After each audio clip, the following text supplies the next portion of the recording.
Hello there. So today we're going to talk about how being the good girl is a survival strategy.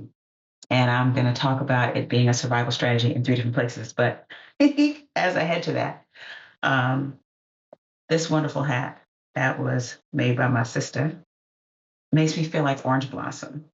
It looks like, if anybody remembers strawberry shortcake from the 80s, they look a lot different now in the 2020s. But Orange Blossom had a hat like this, and I had a little Orange Blossom doll who used to squeeze her belly, and she would blow this orange scented breath in your face until that stopped. So, um, being a good girl was and is a survival strategy in three different places.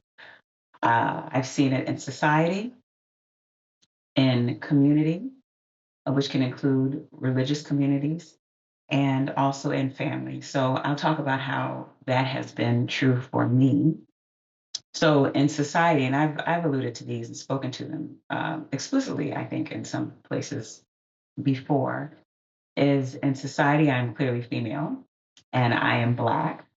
And so um, there are stereotypes for both that you are not supposed to be if you're a good girl. If you are a good girl and you are looking to have the favor of other people and the approval of other people and to be a shining example of what a good woman, good daughter, good sister, good wife, good mother, good whatever is.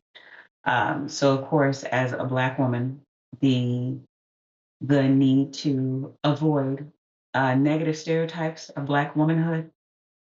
Unfortunately, for people who don't know Black womanhood, often for people who do not know Black womanhood, who do not know the multi-layered expressions of us as Black women. But being a good girl means avoiding those stereotypes. Don't be angry. Don't be loud. Don't be all of the things that are considered um, low or not high, whatever, all those things. So in society, being um, a kind or peaceable Black woman is supposed to gain you favor. It's also supposed to prayerfully save your life. I mean, if we just want to be for real about it, to avoid being in situations where someone, because of their own issues and their own internal struggles, believes that when I show up and present as myself, it is a threat to them. So that's in society. Um, and so when I think about, and even with society, thinking about the roles that women are trained um, to be of assistance in so many other places. And I posted some articles. I think it was on another playlist on the Free to Be playlist. The article on teaching as a woman, and the article about the that other other countries have social support and social programs, and the United States has women. So there's that. Um, when I think about the ire that people have about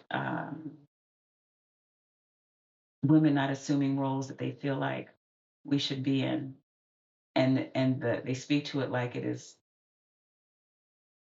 part of government programs. Like if it, I've seen articles about um, people angry at grandmothers because they've decided that part of their life as grandmothers they actually want to live for themselves.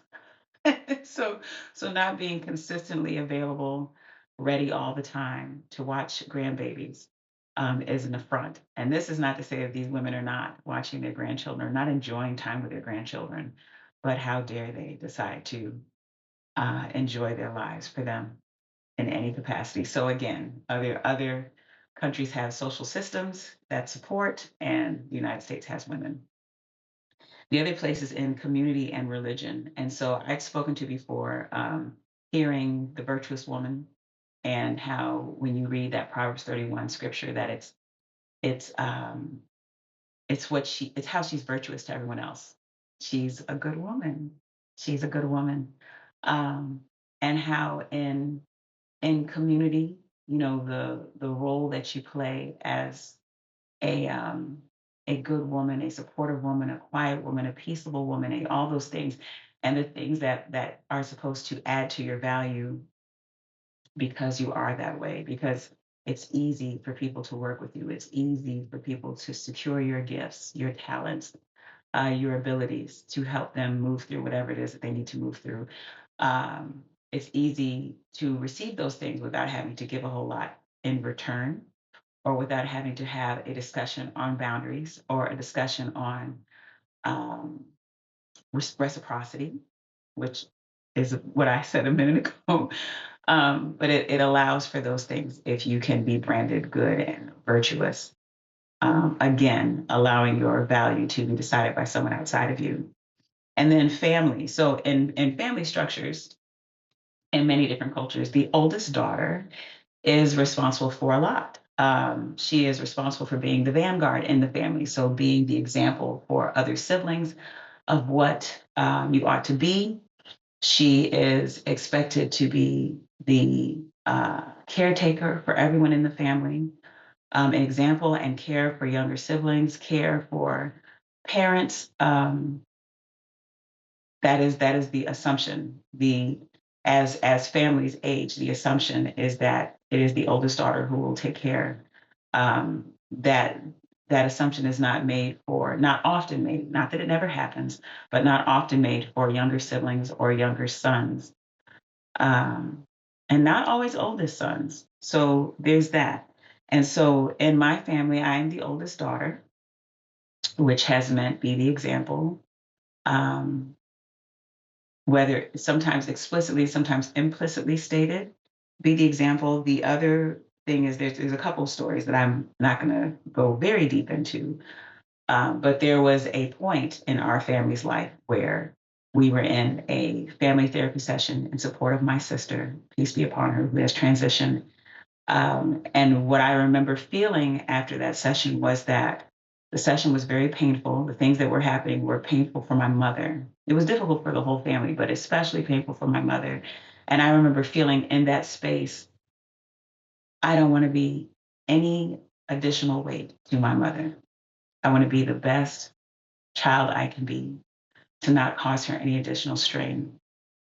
And that is not anything that anyone put on me. It was my motivation. Children want to protect their mother, um, to support her in a space where things were difficult. And when family structures have challenges, people adjust to meet the challenge, to try and provide support. And in all of the things that I've stated about good woman training, what I've realized that for me personally, I have um, followed my mother's example and chased my daddy's approval. And so in my family, it has caused me to self abandon is the phrase, but I want to say self abdicate, which would be leaving my own throne, to fulfill those two needs, to make sure that I am being the woman that I believe my mother to be. Because I was talking to a sister friend and I was saying the things that I've observed of my mother, not that it doesn't make them true, but I've observed them as a child, admiring um, my mother in mythic like status. So it's a little different than me standing next to her as her friend, watching her do things, or next to her as her sister. And again, it doesn't make it any less valid what I learned or what I saw, but it came through another lens. So realizing that there were consciously and unconsciously things that I followed in my mother's example, and then consciously and unconsciously chasing my father's approval in other spaces has caused that to be a survival strategy as well. Let me be good for daddy. Let me be as good as mommy. So I want you to think about those things that for all the platitudes, all the statements about being a good girl or a good woman, it is not bad to be a virtuous, a kind, excuse me, whatever other adjectives are attributed, but being an authentic and good woman who is authentic also includes being powerful, having boundaries, being able to state your needs clearly without being ashamed to say them, to realize that your needs are not an infringement on anyone else's and that they shouldn't be. It should be okay for all of us to exist as our best selves, healthy and well together on this planet because there's enough space and enough resources, and not just financially, there's enough love, there's enough peace for all of us to happen, and none of us receiving it impacts anyone else having it. If it does, we need to have some discussions. So I want you to consider that a survival strategy is not how you want to exist. We want to thrive, we want to flourish, we want to enjoy, and we don't want to be in spaces where we are implementing behaviors and beliefs and practices just to survive the spaces that we are in. It means they're not the right spaces. So, again, this is Reverend Okonkwo, Mwalimu Yogi, Sister Mama Adia, saying we're not working to survive, we are working to thrive and to flourish. And I'll see you later. Peace.